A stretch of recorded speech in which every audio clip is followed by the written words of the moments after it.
It's the On Stage podcast with Chris Ruppert. This is awesome. I'm so happy to see you. I'm so glad that you were able to join us on the On Stage podcast. We were so thrilled when John Primerano had mentioned your name and that he knew you. And I'm like, are you kidding? And so I'm pretty happy about that.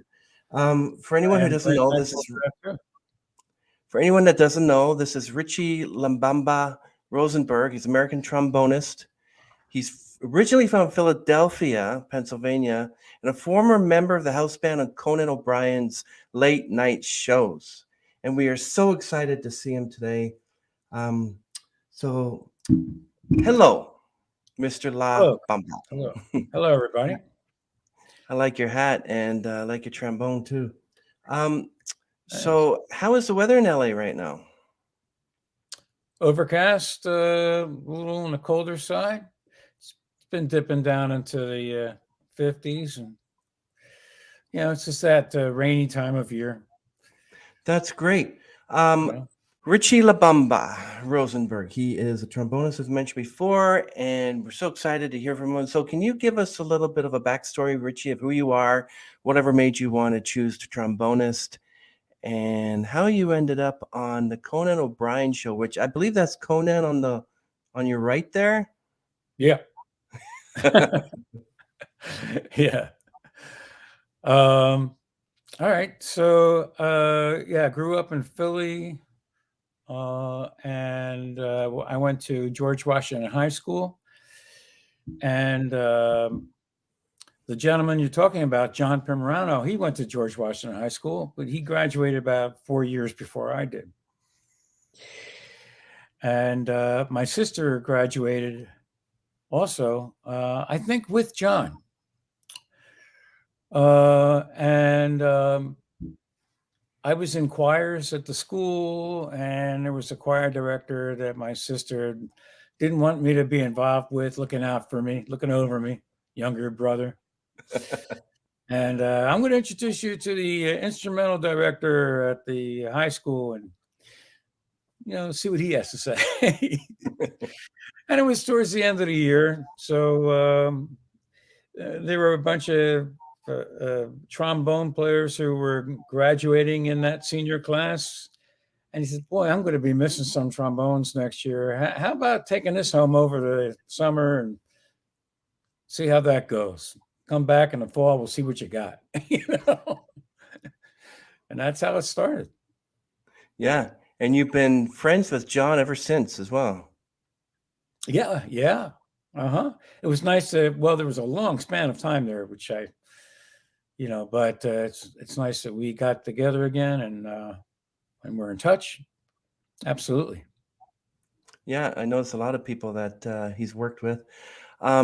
Can you give us an idea of so that trombone of yours, is that the original that when you first started with, or did you upgrade and update your trombones every so often? Do you have many of them that you use for certain functions? This is no, I'm not a collector actually, but this is like third generation or fourth generation. I started out on a King 2B in high school. This is a 3B. 2B is the smallest size that King makes. King trombones. Their King is a Conn-Selmer company that makes all brass instruments. And, I have an endorsement with them. Wow. And this is a weight that balances out the trombone when you're playing it. So this is not the original weight. I changed it to this old style that they gave me. They sent me this. And it's been updated a little bit, this horn. I had I had one horn stolen out of a bus during a tour, Oh, and since then I think I've bought two since then. Yeah, but I've always been a consumer king uh, instrumentalist. I have a Bach valve trombone, and yeah, um, I took up valve trombone in high school a little bit. One of the students there, his name was Scott McKay. I think that's maybe a year or two before John Primorano's class. He left a valve trombone. It was beautiful, and I was playing around with that, which got me a little interested in valves. So I recently, swapped out this big thing here, wow. which is a euphonium. This is a Besson, though. It's made by Besson, and I swapped that out for a 2B King that I had here because the family that bought this, their kids were playing. One of them was playing this, and then another one was playing trombone. So I said, "Hey, well, if you're not playing that anymore, let's. I'll be happy to swap this out for a little while. Just borrow." And I've been having fun with that. And so I got through high school playing the trombone and valve trombone, whatnot, choirs, and some scoring some music. So I got into that at a very early age in high school. Orchestration. That's amazing. Can you let me know what the weight is for on the bottom of the trombone? What is the weight used for? This weight, Yeah. what it's for? Yeah. It's for balancing the horn when it's on your shoulder. And if you don't have it, what happens to the trombone? Doesn't make the beautiful sound it does, or? No, it's there's different weights that different companies use. Either it's in the piece itself without this, but this has always been the emblem, the weight for that King uses some that looks similar to this, the round King written on it. That's interesting. We had a podcast with a gentleman by the name of Bill Cole, who owns Cole's Woodwind Shop in New York City, and he fixes trombones and bassoons and French horns and flutes, and so it's kind of interesting. That's why I asked about the weight, because I don't even know how you would disconnect all those rods just to get that weight off to replace it or something. But it's a pretty cool instrument. You play it really well too. It screws off here. You can turn it. There's a okay, so it screws off like that. Yeah. All right, Yeah, that's interesting. So Yeah. I take it the hat is your signature hat for people who know LaBamba with the hat on. I'm a man of many hats. Yeah, I have a wonderful friend that was a fan of the Conan show, who reached out to me because he has a hat store in St. Augustine. It's called the Panama Hat Company, Wow.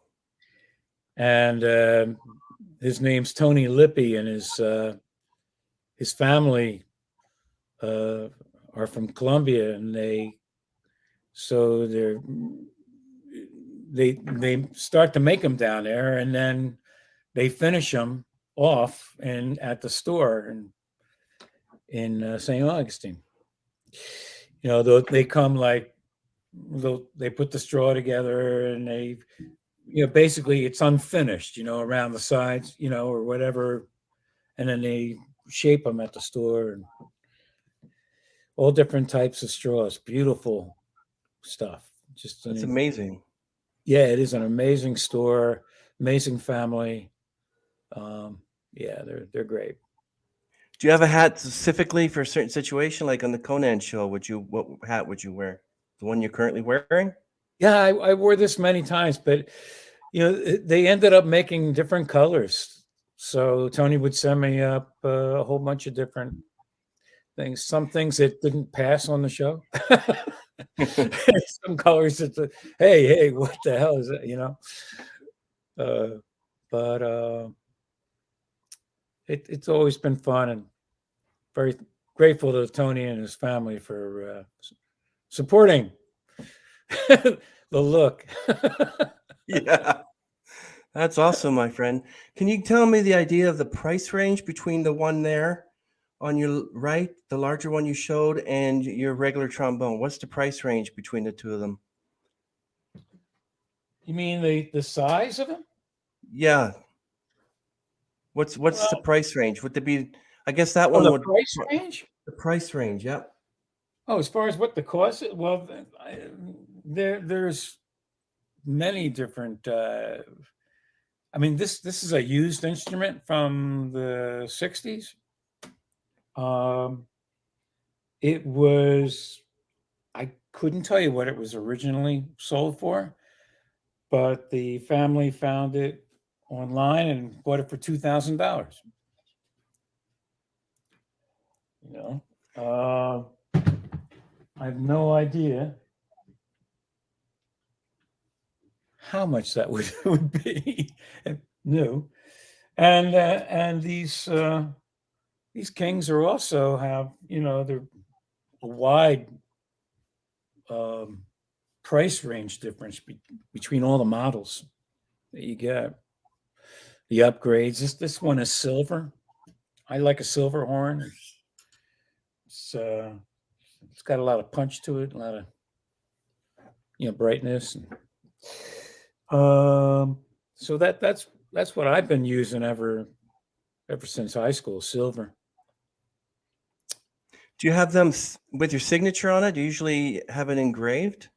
This one I do not, but I have one that I keep in New Jersey. Oh, I keep it in Asbury Park, New Jersey, and it is engraved with my name because of the time that I had my horn stolen. So no. I got that one engraved right away after I. So you never thought of having them mass produced, so that people can own an original Richie LaBamba Rosenberg trombone? No, hats. We have thought about that. I've talked to Tony Lippy about that. But no, not trombones. No, I don't think so. Yeah, we're wondering, what is the range of the trombone? How do you know what is the A or the B, the C? How do you know the range of it? Because all I see is every time you do like a note, you have to move it. How do you memorize the ranges? Well, there are different positions on the trombone, just like there is on a bass. That doesn't have any frets on it. A fretless bass. They're very similar instruments, actually, because you can play different instruments in different ranges of the instruments. You can play the same note, different octaves of the instrument in different positions, same note. The bass is the same. It's a fun, enjoyable career. If somebody wants to get involved with that. Do you I suppose you take your trombone with you to all of your sessions, or do they usually say, "Oh, LaBamba, don't worry about bringing your trombone. We have one here for you"? Are you like, "No, no, no, no, I play my own"? Or are you like, "That's great"? What's your attitude towards You always bring your own, it? Yeah. Some, depending upon what type of a session it is, some players like to bring their own equipment, like keyboards. I have a keyboard here that I keep in our section of our studio for the family band, because all my kids play. So we have like our whole, we Oh put wow, on, I like it. Oh, the drums and too. yeah, we're all set up here for and more That is keyboard. awesome. Well, look at that. You got a whole orchestra in your house. That's amazing. Yeah, because we have 5 kids, and they all play and sing, write music. Yeah. My only impression that you sing as well, or is it just playing the trombone and the? I do sing as well. I have my own band called LaBamba and the Hubcaps. I've had it since 1983. Oh, cool. Okay. Yeah. And we started in Asbury Park, New Jersey. And I was in a band called Southside Johnny and the Asbury Jukes. Yeah.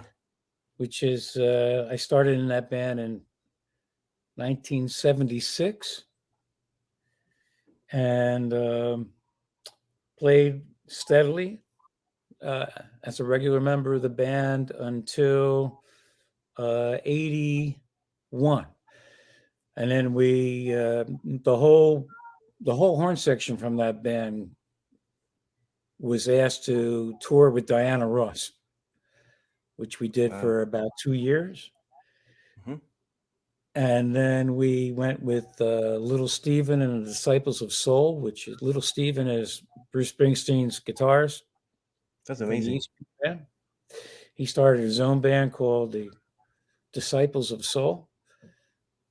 We recorded that album and went on tour with that. And after that, then I started fronting my own band. And stayed in close contact with Southside Johnny. And he asked me to orchestrate a project that he's always wanted to do, because he's personal friends with Tom Waits. Oh, nice. And he loves Tom Waits' music, and he wanted to record a tribute to him. So we started putting some ideas together, and we came up with this album here, which you can find on social media, whatever, Spotify, Apple Music. Grapefruit Moon, the songs of Tom Waits. Nice. And this is like a 20-piece orchestra, 5 saxophones, 4 trumpets, 5 trombones, 4-piece rhythm section, and other guests. That Tom Waits is singing on one of the songs himself with Southside. That's amazing. Everyone, we're going to link that to get that CD on Spotify in the description of this video. And please subscribe and like this video. It is called Southside Johnny, Grapefruit Moon, the song of Tom Waits. Excellent, everyone. I like it. Yeah. That was a real high point in my career. That's interesting. I was on Conan at the time, so I started with Conan in 1993.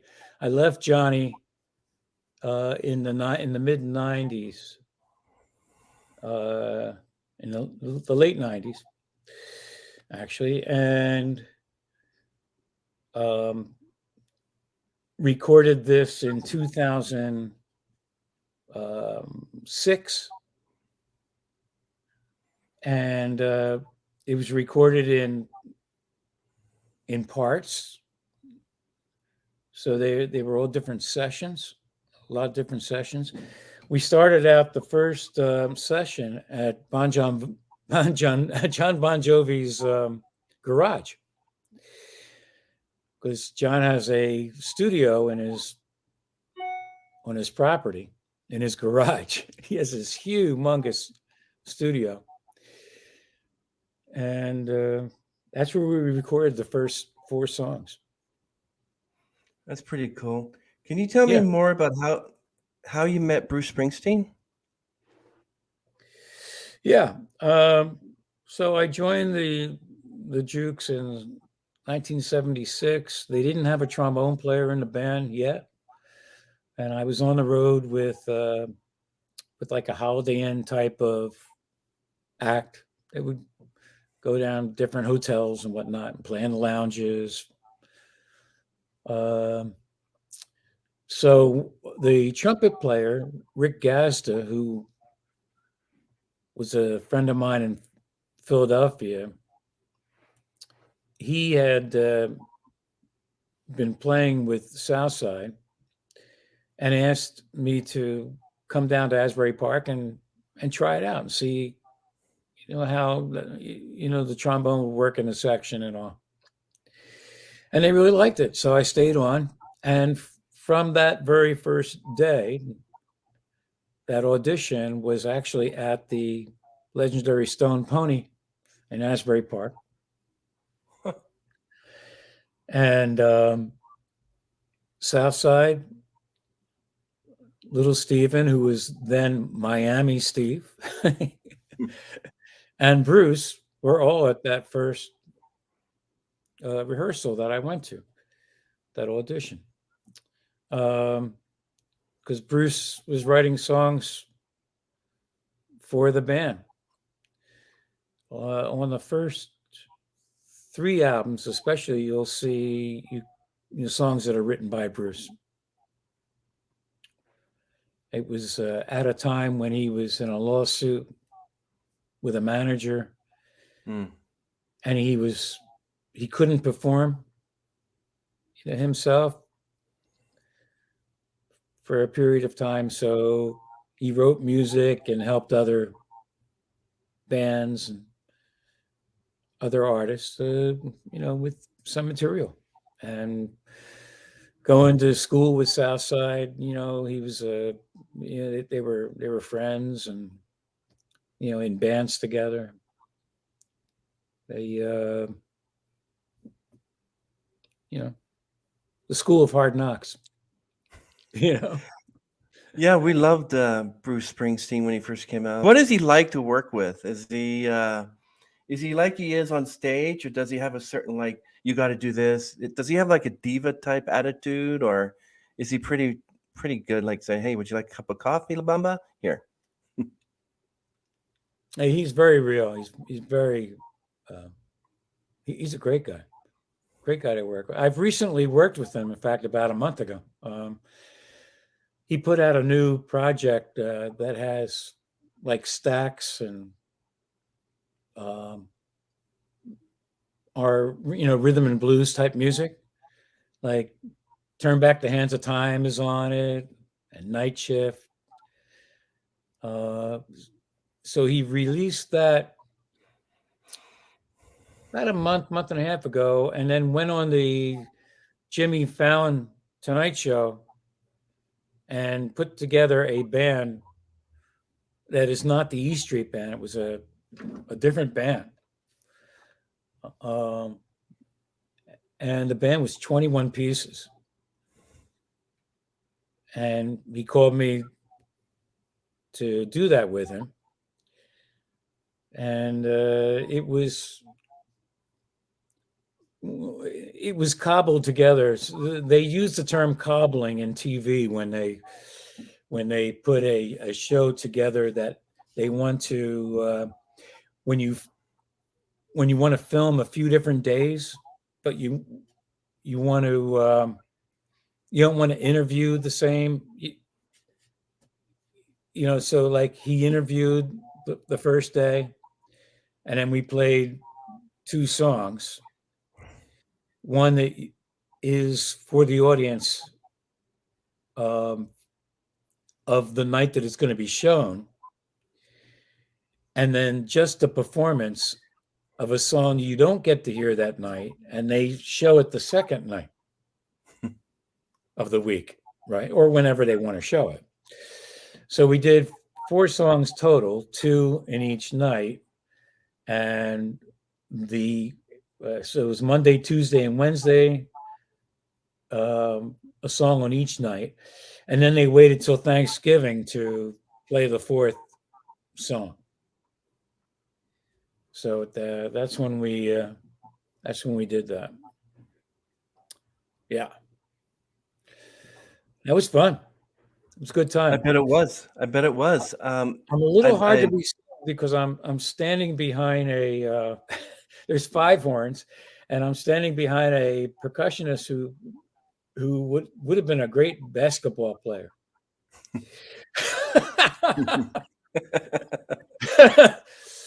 So it's a little bit like Where's Waldo for the first 3 shows. On the 4th night, there was one clear shot of me. Oh, okay, there I am.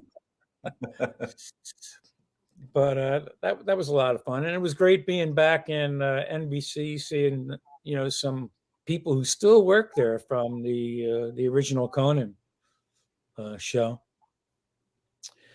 and nice to see people who have worked for Bruce for so many years, because as long as I've been with Southside, as I said, 76, it was Bruce too. So it was like all mixed in together. There were different Bruce tours that I've been involved with, the Tunnel of Love tour. This tour here, this is the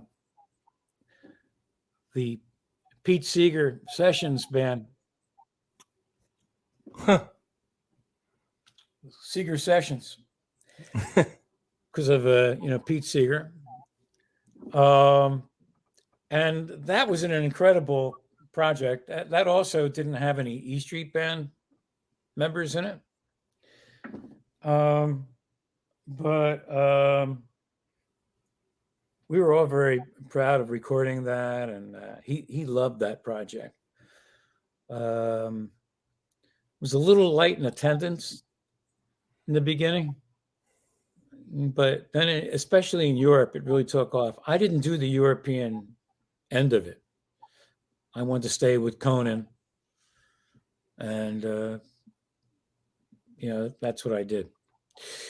But that's the decision I made. But it was a great tour for as long as it lasted. A lot of fun. Songs of Americana. He won it won a Grammy for the best folk record of the year. There's songs in it like Shenandoah and Erie Canal. Outside of the Pete Seeger, We Shall Overcome was the whole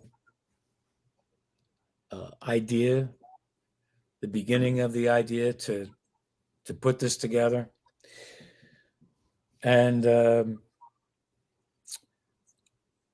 I went to a birthday party that he was having at his farm, and I brought my horn because sometimes there's jams going on.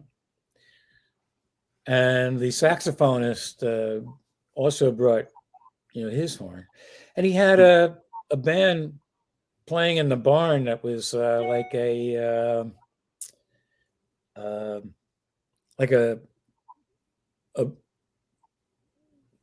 roots kind of, how can I say it? They played folk music,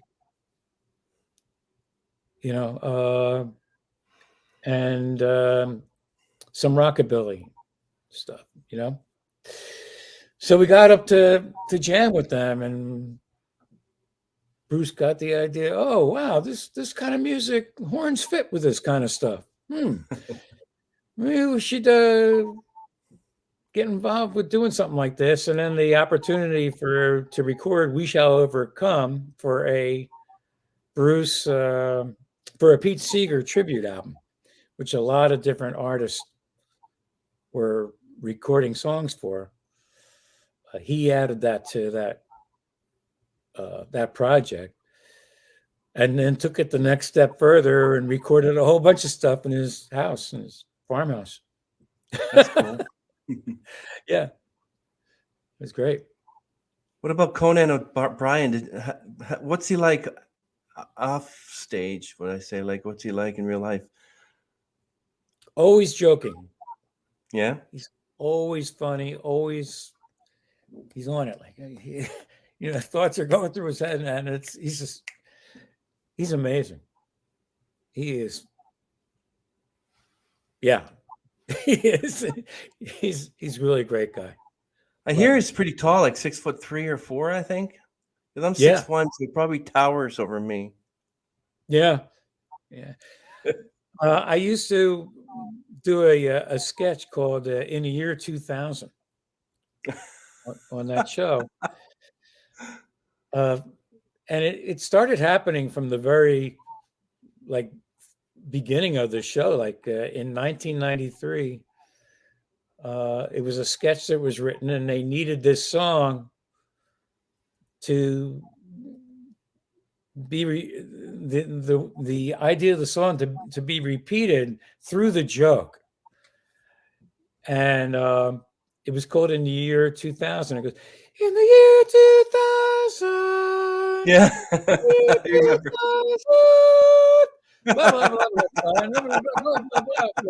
I remember that, yeah. That's awesome. Yeah. So now he has a podcast station on Sirius Radio. Oh, wow. And it's his own station. And I got called a few months ago to re-record In the Year 2000, but make it Team Coco Radio.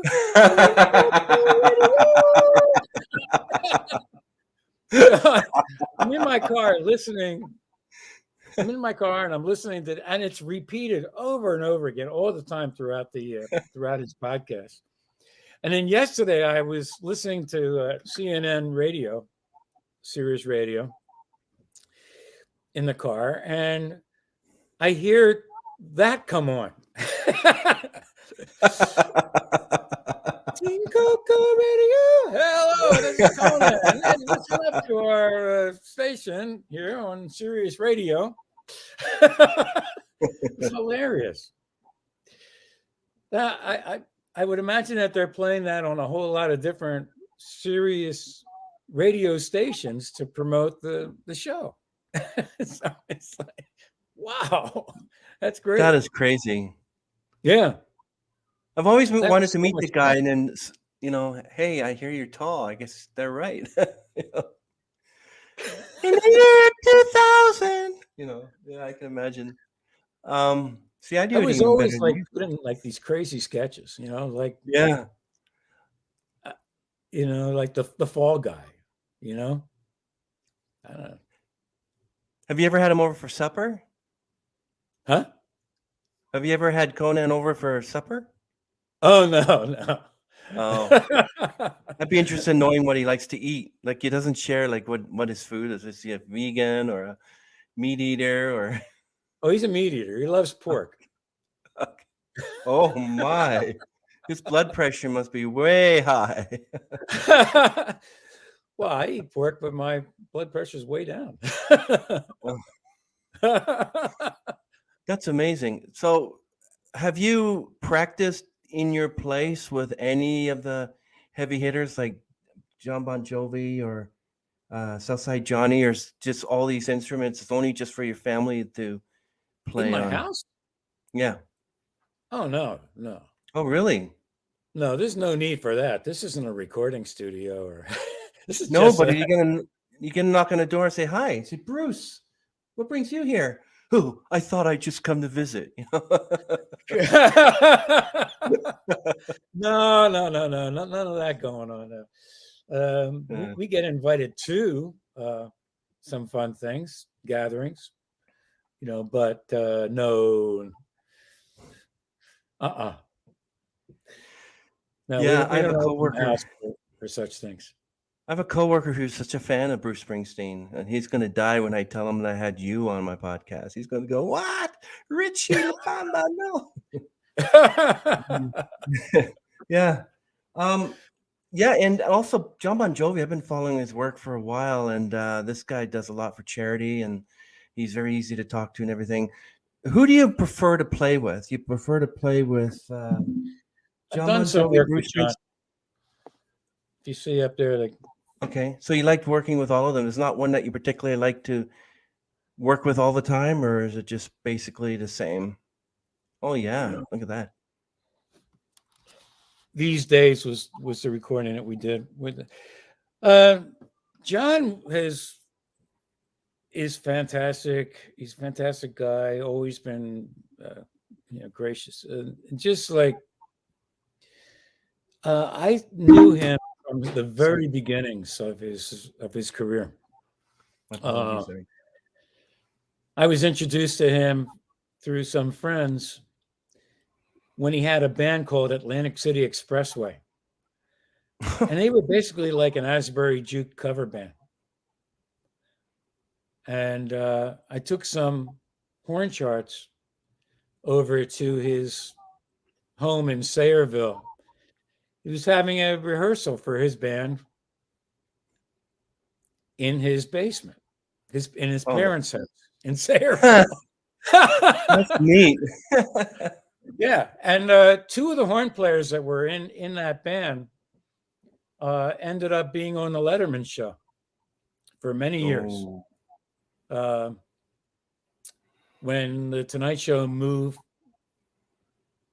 when the Letterman show moved from NBC to the Ed Sullivan Theater, those two horn players were with him that entire time. That's a lot of years. It's like, I don't know for sure, but they were there for a long time. It's kind of ironic that they were back then, that I met them way back at John's house. They were in my band for a while called, LaBamba and the Hubcaps, as I had mentioned. They were in my band for about a year and a half. And then they end up being on the Letterman show. And at that same time, in all of this, I end up being on Conan for 25 years. That's amazing, my friend. Amazing. It's ironic. You got a job. You had a job for 25 years. Oh, yeah. Hell yeah. Yeah. Yeah. So why not Leno? There just wasn't an opening? Well, actually, it wasn't Leno back then, was it? It was Carson, I believe. When did Leno start? It was Carson, yeah. It was Carson, yeah. And then Carson for a short period of time, and then Leno. Yeah. And now it's Jimmy Fallon, but none of them have ever offered to have you on their program? Well, we were in New York. We weren't in LA. But still, they have. Conan was taped out of Rockefeller Center, as like Letterman was, before we were there. That's cool. And Leno show is the Tonight Show has always, for well, not always, but for many years, recorded here in LA, in Burbank. It originally started in New York, though, the Tonight Show. Wasn't that during the Jack Parr days, I think? Or was it? Yeah, Jack Parr, Steve Allen. Steve Allen. Yeah. Oh, that's going way back. Yeah. Any chance you can get John Bon Jovi on our podcast? No chance. I'll just put that right out there. I'm sorry to say. He is a great guy, though. We spent a lot of good time together. He got me involved with a show that was taking place at the White House for they were Christmas shows for Special Olympics. Cool. And they would do this every year or two for a while, the Democratic Party. And this is during the Clintons' time in office. So he asked me to be the music director and to have my band, LaBamba and the Hubcaps, be the house band for a lot of different artists, including Eric Clapton. That's cool. Run DMC, and wow, it was like great. Okay, yeah, that sounds like fun. Let's do it. That's and awesome. It was recorded. It's on YouTube, and there's CDs of it and whatnot. It's really great. A lot of fun. That is awesome. Who are the Miami Horns? What are they about? And Jimmy Vivino and the Basic Cable Band. Can you tell me a little bit about them? Well, the Miami Horns has nothing to do with Miami, the place. It has to do with Little Steven, whose original name was Sugar Miami Steve Van Zandt. Oh.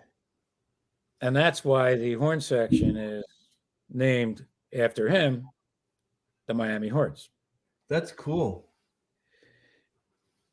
In the beginning, in the early years, there was actually two Miami horn sections. One that was with Bruce for a short period of time, and us who remained with the Jukes. Mm-hmm. But that was short-lived. And they were a Philadelphia-based horn section. Also,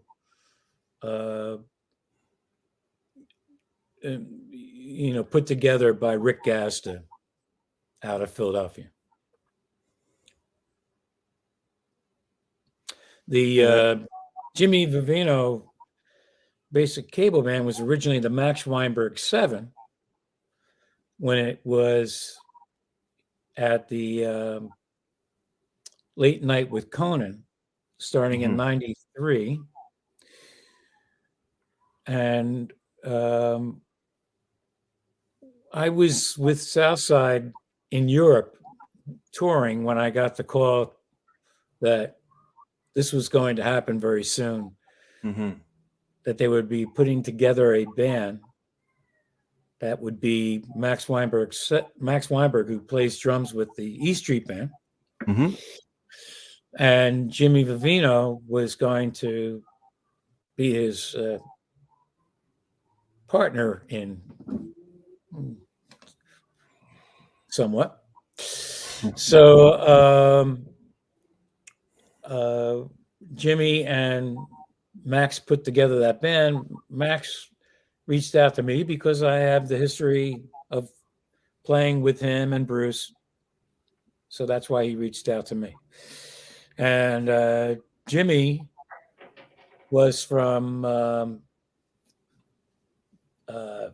Fair Lawn, New Jersey, which is like, that's the middle of New Jersey. And he got the call and called his brother, Jerry Vivino, and Scott Healy and Mike Merritt on keys and piano. And we got together in a rehearsal studio, went through some jump blues type of material. We had like maybe 2 or 3 rehearsals, and then Conan walks in the room to listen to all this, because there was a couple other bands that were auditioning. And we weren't a band before this happened. We just got together just for this project, And Conan loved it, and luckily for me and my my fellow horn player Mark Pender on trumpet, the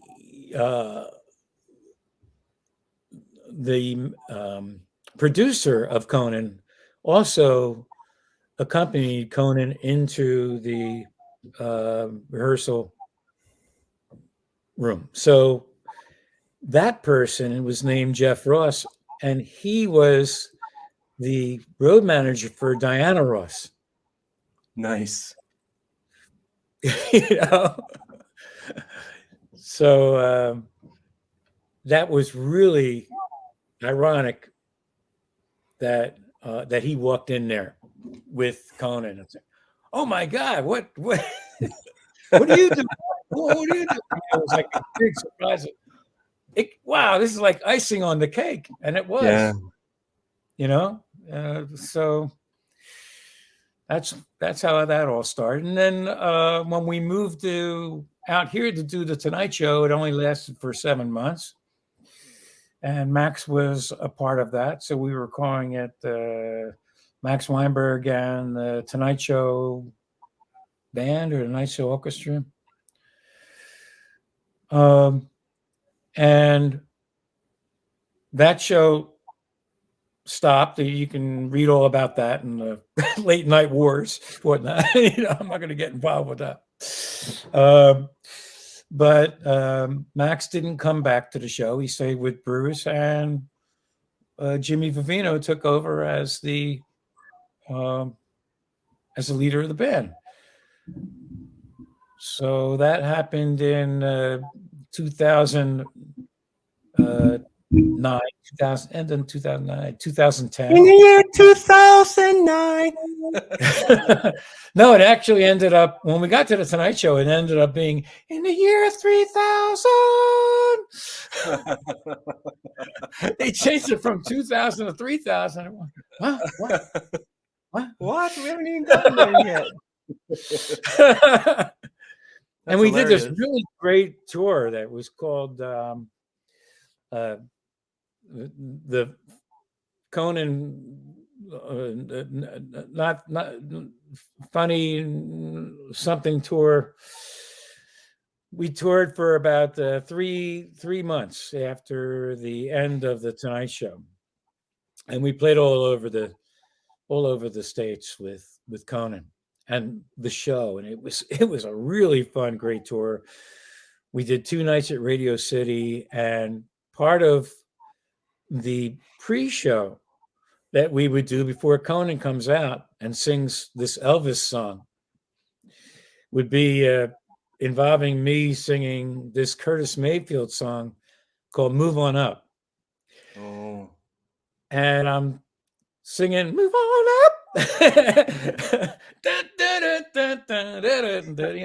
At Radio City. That's amazing.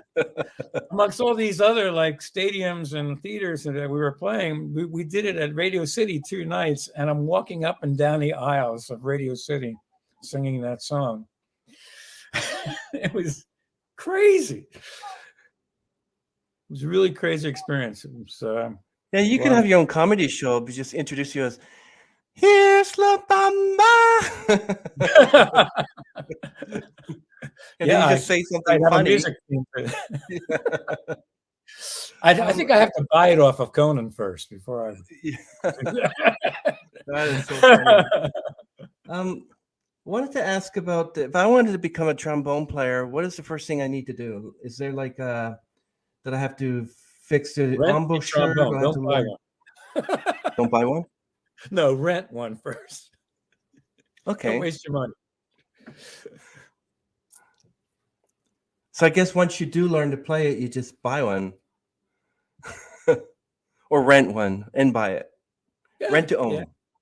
Yeah. Rent to own. Is there if I wanted to learn to play the trombone, I don't know if I will, but I'm just saying, like, do I play it with the right hand or the left hand? I was a Star Trek Next Generation fan. I loved it how Riker played the trombone, and he played it really well. But I don't really know if Jonathan Frakes knows even how to Who play are the you talking trombone. about? Star Trek Next Generation, Yeah. Commander Riker, he played the trombone. I did not know that. Yeah, On the show. on the show, but I have no idea whether he knows how to play it in real life, though. That's the thing. I never heard that. Yeah. Is there a certain genre of music that are most popular for trombones? I don't think so. Anymore. I mean, there was classical and jazz, in the beginning, but as time, there's so many incredible trombone players playing all different types of, funk and Latin and whatnot. And by the way, that's an interesting question that you asked about what's like. So you move the slide with your right hand. Really, Right? you can't learn to use it with your left hand in case you're left. Because I know I've talked to a lot of violinists, and they say that you put the bow in your left hand, but I'm left-handed, so the violin would be in my right hand. That's I'm the issue. left-handed too. I'm also left-handed.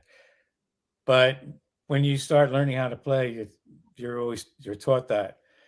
There's one trombone player named Slide Hampton who has his trombone turned around the other way. He's a jazz trombone player, and he plays with his left hand. That's the only person that I've ever heard of that does that. That's how amazing. he learned how to play. Yeah. So do you know many other trombone players besides him? Do you know any other famous ones? Personally? No, I meant like heard of them or know about them or.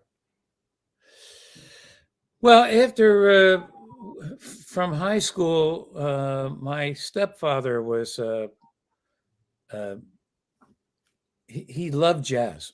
He didn't play any instruments. He was a great dancer, but he didn't play instruments. But he had a nice little jazz collection, and he told me to go out and get all the recordings of somebody by the name of J.J. Johnson that I could find, and I did, literally. And that's how I started to learn how to play, by just figuring out what JJ was playing. So it was basically by ear. After knowing where the positions were, I was taught by a French hornist, by a French horn player, for maybe like 3 or 4 lessons in those last months of high school before the summer break. And I just took it home and figured it out, by listening to JJ, Well, here's a trivia question for you. Who founded the Airmen of Note, one of the most well-known jazz bands today? I'm surprised you didn't mention him because everyone knows this guy. He played the trombone. What? He founded the Airmen of Note. I'll give you a hint. James Stewart played him in the movie.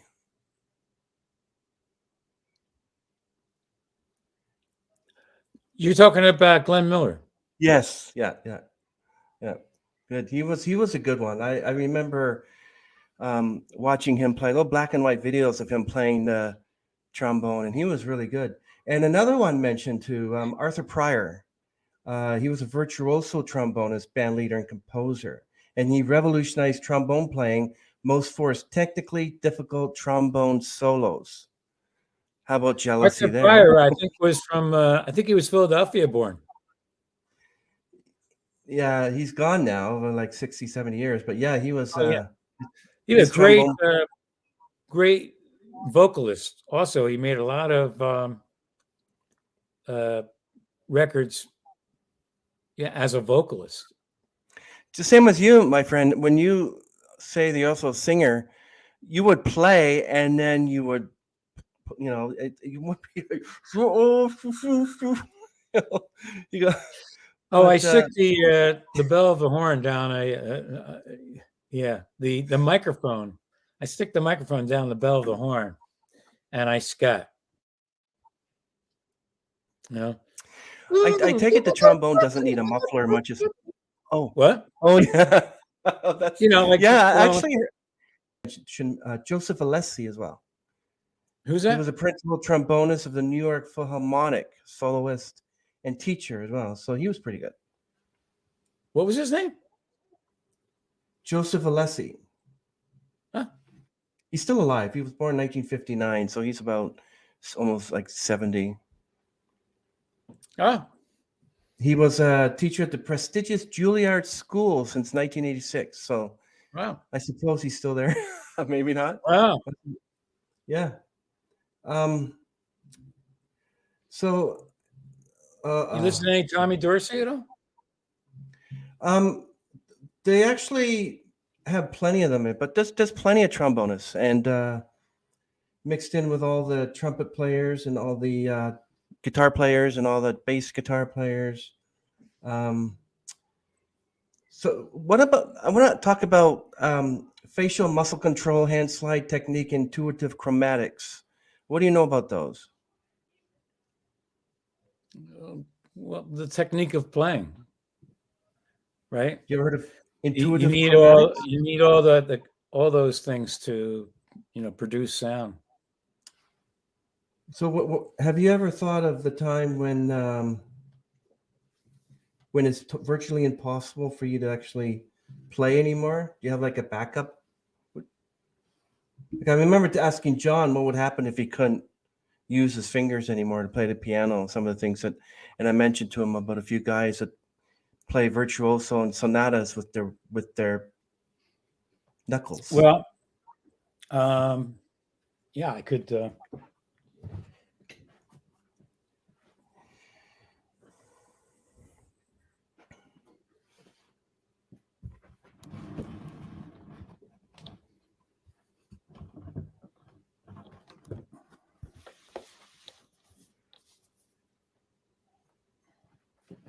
Nice. Get a show.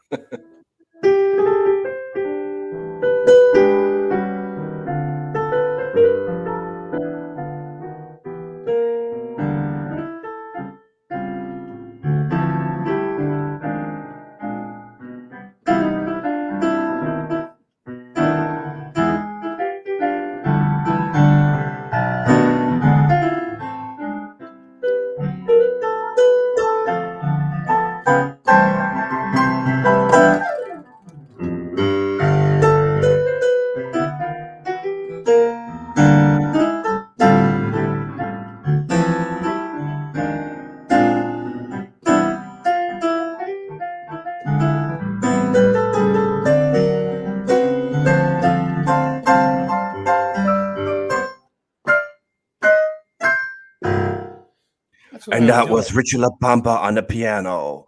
That was awesome. You're a really good player as well. I started on piano when I was like 7. So my whole family played piano. Yeah. Is that a Korg, a Roland, or a Steinway? No, that's a Yamaha. It's a Yamaha. Okay. Yamaha electric.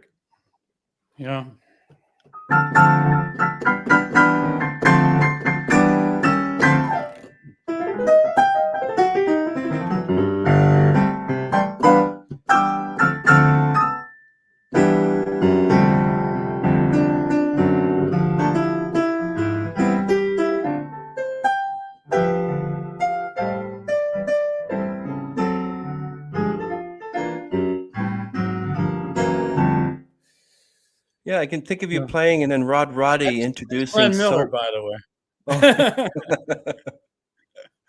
That's funny. Yeah, that's awesome. So what's your repertoire? Do you have a certain listing of music that you play? Like this one is called what? And how many do you play per session? I have a list of favorite stuff to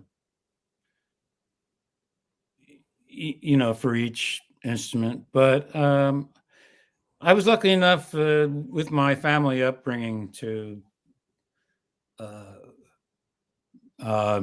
know a lot of music, a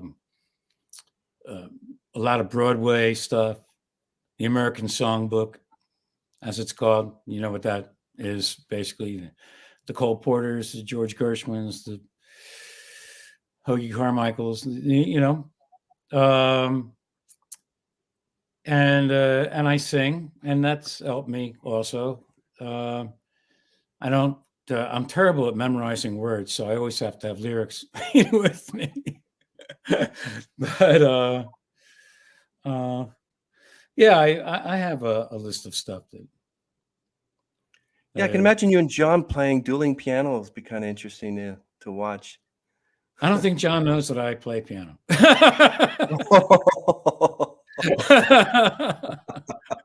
But, okay. I don't think I would take that on at this time in my life. But orchestration, I do take on, and I'm very serious about that. And I continually do these projects for large groups, including my own, because now my LaBamba and Hubcaps group has always been 7 pieces, but my big band is 21. 21. Yeah. So we just played our 3rd year at the Stone Pony every Christmas now for the last 3 years. We have LaBamba's Holiday Hurrah, which consists of 21 players on the stage all playing at the same time. And I orchestrate all of that music. Music stands all over the place. I'm standing up there conducting, singing. My daughters or my son are both singing with me, and other guests. So, guests like Southside himself, Southside Johnny. Or this past Christmas, we had John Cafferty from the Beaver Brown Band, which has to, that's they're a Providence, Rhode Island based band. And we had Robert Randolph on guitar. He plays a steel pedal steel guitar. It's one of the best in the world. Yeah. Yeah. So when they ask you to play, it's the trombone specifically. You don't play the piano. They don't ask you to play the piano. They strictly say we're going to get LaBamba to play the trombone, because it seems you can play the piano pretty well. Yeah, but I've always only on certain occasions would I play the piano. If it's needed. I don't play that. There's other great players in all my bands that play much better than I do. So I'm covered on the piano as far as I don't need to do that. But very talented. Yeah. But to sit down and do some standards. I used to do that way back in my early years to for private parties. I would do that. Play and sing piano. Yeah. A couple restaurants back in the day. Yeah. They actually I'm reading this again. I'm going to say this, and I want to ask you about and apart from, yes, you play very well, you play the piano very well, and you play the trombone very well. You're very funny, and we're really excited that you were able to be on our podcast. Boner Police. What is that about? Boner Police. Okay. Uh, so my son went to Chapman University for producing, um, and he was involved with a student project. It was called Boner Police, a film they were doing. So I said, sure, I'll help out with that and go down there. That's all that was. You know, Oh my. I'm up for anything. Hey, you know what? You know. I'm Wow. I'm just part of the joke. You know, this is Conan who I think originally, just like came up with, those people those writers just came up with that idea to use me and abuse me in many different fashions of I don't know Yeah. why. I don't whether I have the look, I don't know. Just I was the one to be picked on, you know. Now I've asked John the same question. Wonder if it's true for you. Well, it says here you've been married to Susan since 1987, so you just celebrated your 35th wedding anniversary. Yeah. Do you take her along with you on your On tours? playing? On tours, yes. Well, she came with me on Bruce's Tunnel of Love tour. And there is a YouTube of the song "You Can Look, But You Better Not Touch." And during that song, there's a routine that's going on the stage that was all planned out and whatnot. And my wife Susan was part of that routine. The other, some other wives and girlfriends. And she came up on stage and she danced by Bruce and then, walk, come back on and off throughout that number. So that was a great tour for us our first tour together. And then, all these other, especially as I get older, I don't know what I would do without, having my wife there. Really just watch out, do that, make the right moves, hey, okay, all right, okay, good, thank you. I gotta have that. Yeah. Until you found that you had to do the Boner Police, she was probably what? Excuse me, who? What? Well, I don't think that would have happened if my son wasn't involved. Really, I mean. So, does your children? I take it you said that all 5 of them are musical. I take it that they learn their instruments on their own, or did they have you as an influence? Did you tell them, okay, you're going to be playing this instrument, you're going to be playing this one, or did they just choose their own instruments? Well, they choose their own, but I think there was some influence there. My record collection. They eventually started listening, looking at that and whatnot. But they basically picked their own.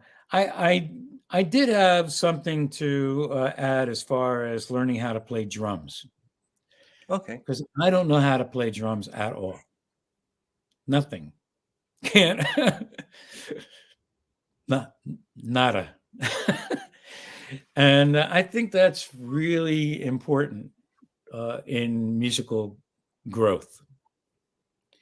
So if they wanted any kind of background at all, I think that was a good place to start. And so with our first child, Evan, we got a drum set. Mm-hmm. And he also played trumpet in high school. then my daughter took up dancing and singing. My wife is a ballet school, classically trained dancer. So she took up flute and dabbled in French horn a little bit, and ended up in theater. So she lives in New York, and she does some theater work. She tries to audition all the time, and she was on the Disney cruise line, and we went on vacation. She got us, one of those family vacation things while she was, playing, performing on the line and everything like that. Cool. So, and then our middle son, Justin, he played drums in high school, and he was really good. And he lives in Seattle now, and he had a love for sports. He was also not only in band, but he was in baseball, in the baseball team. So he took a job with the Mariners in Seattle. So he's up there, and he's also creating what's called house music, which I had no idea what that was until he told me. You know what house music is? I believe it's dancing music. Maybe I think it's played in a house, I believe. Yeah, It's there's not a like whole. It's a huge market of boom, boom, boom, boom, boom, boom, boom, boom, beatboxing. And, That's what the word is. Beatboxing. Yeah. yeah. Well, it's not. It's real. It's music that's programmed from keyboards and different instruments, not beatboxing.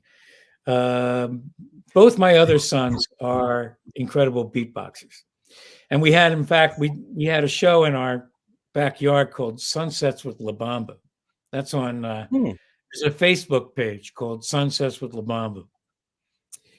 Because after Go check it Conan, out. we were, what are we going to do after Conan was over and we were in COVID?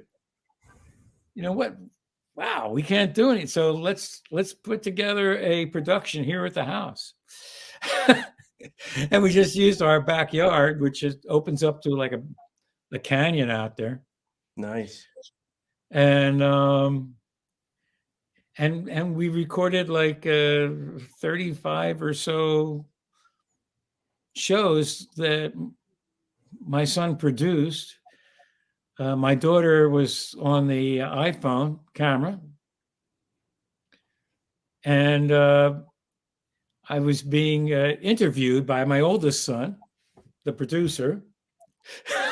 So we would sit down on chairs like this in our backyard, and just have a show, That's a good idea. Yeah, because many people during the COVID, especially, it hit a lot of opera singers. A lot of them had to drop out of the race, but also perform online and YouTube. And now it's like, I think around October, November 2021, people started performing again. But it was really bad back then. I mean, like, you found something to do, but others just, they couldn't do it anymore. They couldn't perform. There was social distancing, did a lot of online work. But yeah, it was terrible. But I'm glad that you guys were able to live through it and do something fun with it, like music.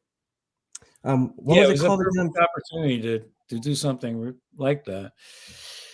What was it And called again? With LaBamba, right? called Sunsets with LaBamba. Okay. Facebook page. We haven't put them on YouTube yet. Okay. We That's probably cool. will at some point in time. Sunsets with LaBamba. Excellent. Yeah, we did that. And then I got involved with orchestration during that COVID period. I really honed in on Christmas material for my Christmas shows. And had the music recorded remotely. So I'd send out my drum part to the drummer. He would record it at his house, and then the guitarist would add his part on, and building it like a building. The basement, first floor, the horns, the second floor. That's great. Third floor, the vocals, if any. And that's been a lot of fun, and I'm still doing it that way. I can imagine. Yeah, just have fun with music. Just have fun with. That's the way to do it. You don't let any time go to waste. Like during the COVID, you could have just been sitting down watching TV, and but you guys did something productive with that terrible time. Yeah, that was awesome.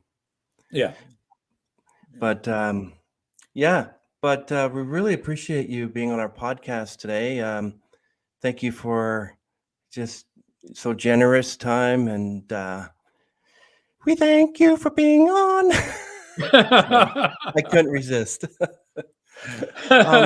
It's catching, isn't it? It is. Yeah, it is.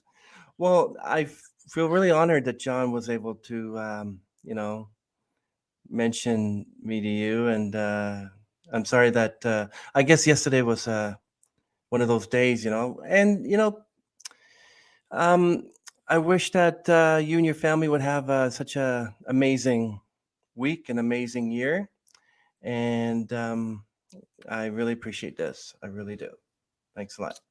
Thank you very much, Chris. This is a real pleasure. You're really welcome. Hello, John. I know you'll be watching. Hey, John. Hello, John Primerano. Okay, thanks, my friend. I'm just going to end this first. All right. Bye, everyone. Make sure that you hit the subscribe button for more content, and everything will be linked in the description below.